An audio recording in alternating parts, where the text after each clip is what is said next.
ekiddako ekigenda maaso lwe lutalo lukyaliwo kuba hamutayina plan. Executive director yamuwandiikira n'amugamba nti walina obukwakulizo bw'olina okutuukiriza tewabutuukiriza.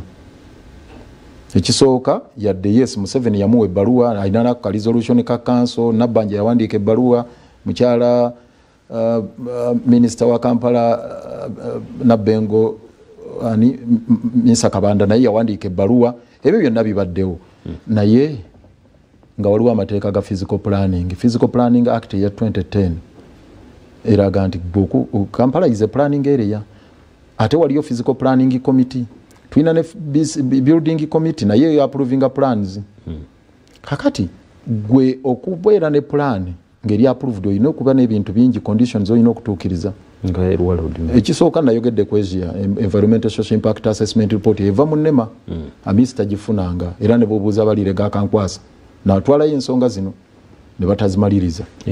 Eyokubiri oteeka okulaga obwannannyini ogenda okuteeka ekizimbe kyonna yafuna olukusa obwannannyini either oba na kibanja awo kumwala talinaawo kibanja oba olina ekyapa nga kyaliizi oba freehold talinaawo.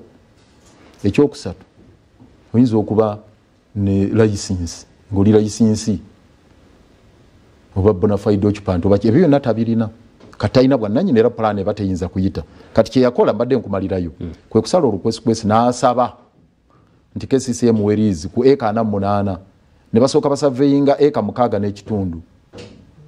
Kakati awe nasabidde bakansala we twadde mu lukiiko luno olwasembyeyo ku Monday tebanayituyimirize ne process eno ey'okumuwalizi kuba bagenda muwalizi bawala muwalizi ajja ku approving plan olwabenga kaweddemu nakyo baganya okukiisa naye nga tukyalwana okulaba nti tafuna lease bw'atafuna lease tayinza kufuna plan eri approved ate bw'oba tolina plan ebijja kusigalawo nga biriirigo nga birina okumenyebwa so singa enkubiddamu gwe wali obulabe.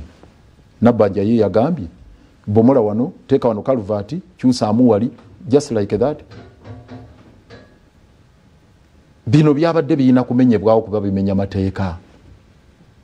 Ozaawo kigwa eddoboozi ly'Abannakampala lyerina erimu lyengenda nalyo maaso. Kisooka njagala okuteeka akazito ku Parliament. Ekole ki? Twatwalayo ensonga zino ne zigenda mu kakiiko ka Sseggona ne batandika ozinoonyerezaako naye olunaku lwe twali tutwala obujulizi lwe baabayita baatuyita ne tugenda Sseggona yatuyita naye okutuukayo ng'agamba afunye ebbaluwa okuva ewa sipiika ng'emuyimiriza ne bateekawo akakiiko ka Dani Kimosho ne bannembu be babanoonyereza. Twagala Parliament ye pronouncing ku nsonga eno era nze nsaba ba MP ba Kampala bali 10 bongeremu n'ab'amaanyi mu Parliament basirise guno omwala si gwange nti gwange gwalukwako ninja kubasaba babaka ba Parliament mbongeremu amaanyi. Parliament ye pronouncing ku nsonga eno ensi baida wekankubuulire kino ensi singa obeerawo ensonga efaanana bweti abantu bana bafiiridde mwala mu kibuga business y'abantu babona bye basinga okuwa emisolo GDP ali wano mu Kampala akunokkiriza mu bitundu 7 ku buli 100.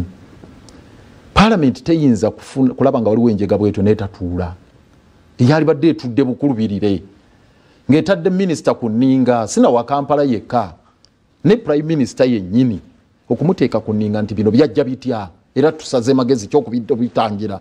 Olinga anafuya Parliament kati wawuliddeko ng'eyitiddwa nti bagenda kutuula ku nsonga eno ne wabeerawo okwaziirana mu ggwanga lyonna.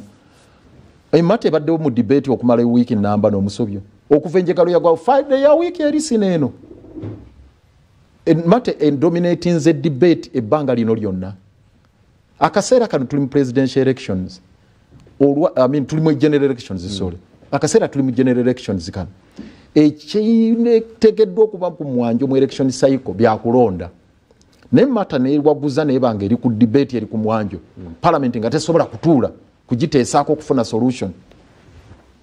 Hamisi Kiggundu tasamoningibwako wantu wonna najja annyonnyola ensonga ze. Parliament yali badde mu summoning. Parliament yali badde eteeka Prime Minister ku nninga okunnyonnyola. Kakati awo tukyataddewo nnyessira. Naye nga bwe bikolebwa ebyo abasuubuzi beetaaga okukompensating bwawo tutaddewo nnyo amaanyi. Mulina ku mwakoze ku listi yaabwe kuba kati ffe twateekawo akakiiko akakulemberwa director waffe Shira Birungi mwenga baani nga KCCA kitukakatako era ne tusaba abasuubuzi balowereze buli arcade representative babiri arcade ziringa 10 ne tugamba era tulabe nga tukwatagana ne bina associations abasuubuzi era mukwatagane bwaba kasiite ya Sekitto waliwo fute ya Kabanda yali mu new generation waliwo eno nita ya Katongole waliwo Bantale group bano bani bano kata bano akafo ani mwenna associations ezo nga zirina okulaba nti tufuna list entuufu nagezo okulya mukulu kyofa togabye omanya samwa n'ebigambo katandise nti kakati mulimu abayikimpatira list tonnagiraba tennaleetebwa ku maaso ga KCC enti tujetegereze yo lede atandise mulimu abekipatira tetugenda bikiriza omanyi bali batadde olukweskwesi olwogamba nti batenants bebamanyi beboka bajja okolwabya okutunulirwamu ba landlords bebamanyi olaba ekintu ekyo ng'ate ba landlords ye apangisa edduuka omuntu naye no gwapangisiza naye naafuna ba subtenants ate ba subtenants tebalina receipts ze babawa n'abamu ze babawa za sente ntono ate n'abamu zagendera mazzi naye ate ne landlord tenant lodge twakola tebagituukiriza twalwana okulaba etteeka eriregulatinga omusuubuzi omupangisa